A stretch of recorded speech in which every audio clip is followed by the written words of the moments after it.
Hi, I'm Marta Leza, and I'm a therapist healer, and I'm here to talk about boundaries. Now, there's a lot of misconceptions about boundaries. A lot of people think boundaries is about, I'm just going to say, excuse me, no, I'm not going to do that.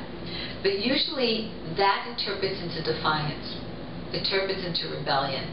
Boundaries is not about saying no because I'm not going to do that, because I'm not going to give in, and I'm going to prove to the other person that I'm not going to give my power away to them.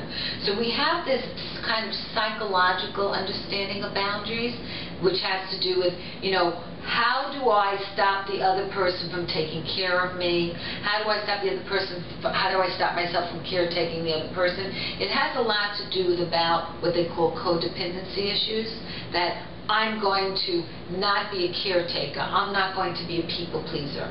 I am not going to, be the savior of my whole family. So I'm just going to say no. And that is a simple act.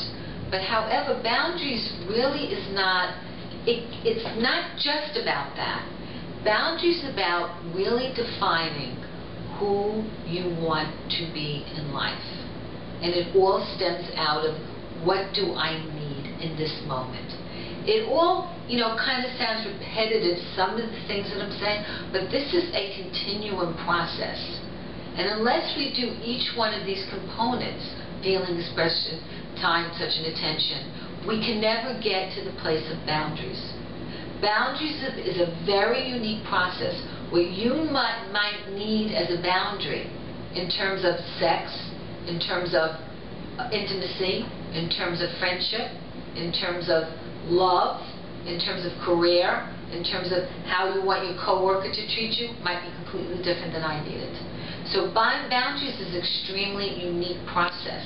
And the only way that you can possibly know what your boundaries are is by coming within, feeling what it is that I'm reacting to. What is it that I need? So many times when people are angry, is because they haven't set a boundary. Many times when people are sad, it's because they haven't set a boundary. When people are hurt, they haven't set a boundary. So our emotions are indicators of where we need to set our boundaries. And they're very specific and they're very unique. And each boundary has to have a consequence. So you can't just threaten. People threaten. If you keep doing this, I'm going to walk out on you. And you never do that. You never walk out, and the person never takes you seriously.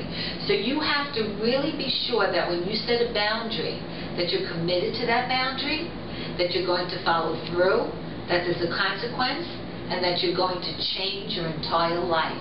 Because boundaries do just that. They change your entire life.